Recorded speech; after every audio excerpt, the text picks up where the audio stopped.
The deterioration of Hawking's body didn't stop him making another scientific breakthrough. At that time, black holes were thought to be bottomless pits, with gravity so strong that nothing, not even light, could escape from them. But Hawking proved this was not the whole story. Something was escaping. The simplest way to think about this is to think in terms of little particles just outside the edge of the black hole, the horizon it's sometimes called. And what we know is that gravity, the energy of gravity, is so strong outside a black hole that it can be turned into particles from Einstein's equation, E equals mc squared. But the laws of quantum mechanics tell you you can't make one particle, you have to make pairs. And if they're just outside the black hole, one of them can fall into the black hole and heads down towards the famous singularity, but the other one can scoot off into space and disappear out into the universe at large. Now, it's carrying with it some of the energy that came from the black hole, and because E equals mc squared, it's carrying some of the mass of the black hole. So the black hole, according to this image, gets smaller and smaller until eventually it becomes too small to be a black hole and explodes, and it's always radiating away these particles, which are the Hawking radiation. This radical new idea, now known as Hawking radiation, caused a sensation in the physics community.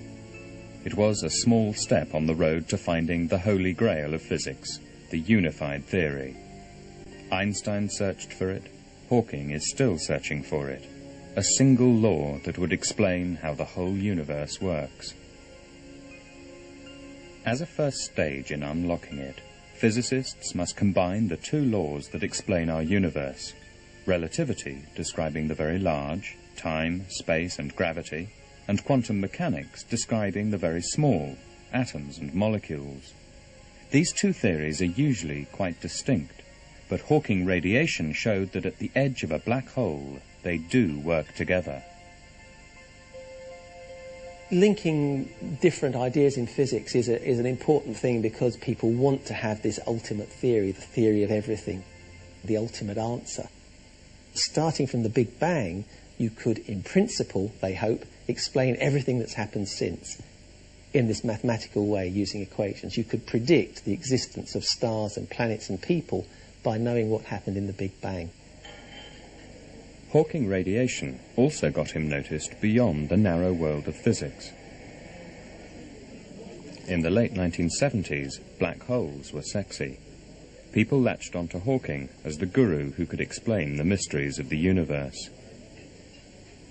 He began appearing in newspapers and on television. His physical appearance and the way he talked about big ideas in a witty and accessible way made him unforgettable, even though he had to use a student to interpret his failing speech.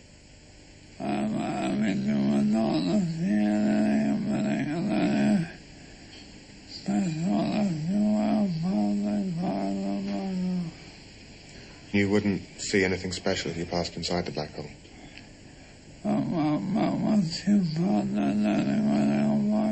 But once you pass a certain critical point, then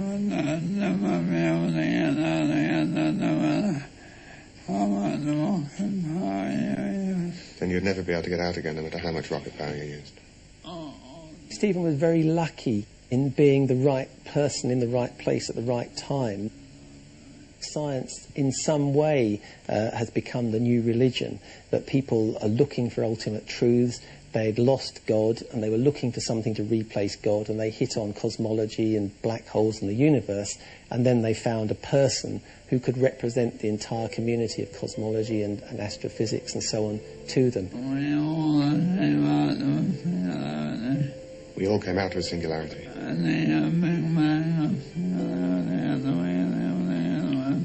The Big Bang singularity at the beginning of the universe.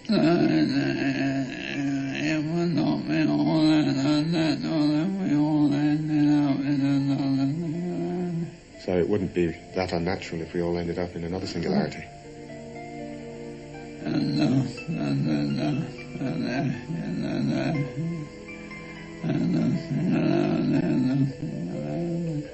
You could say dust to dust and ashes to ashes and singularity to singularity.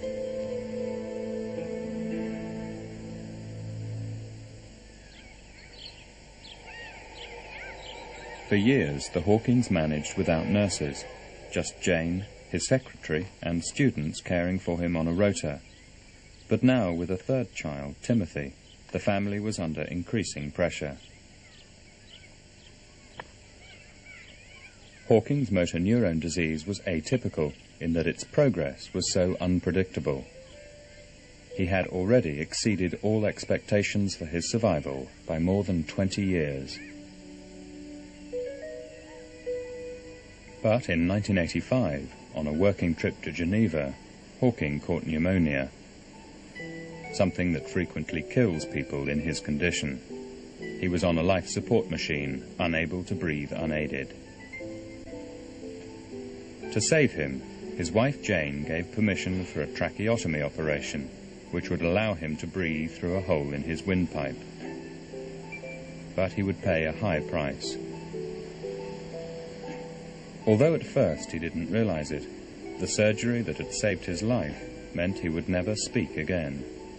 Hawking faced a future essentially trapped inside his body, barely able to convey even his most basic needs.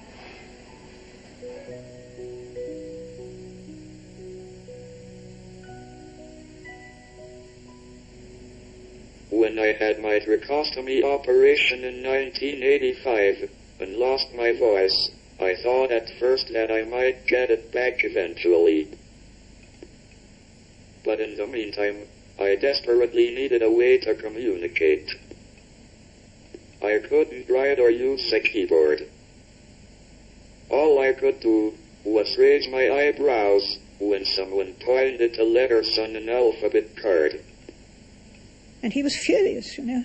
He was very furious indeed, because now he couldn't talk at all.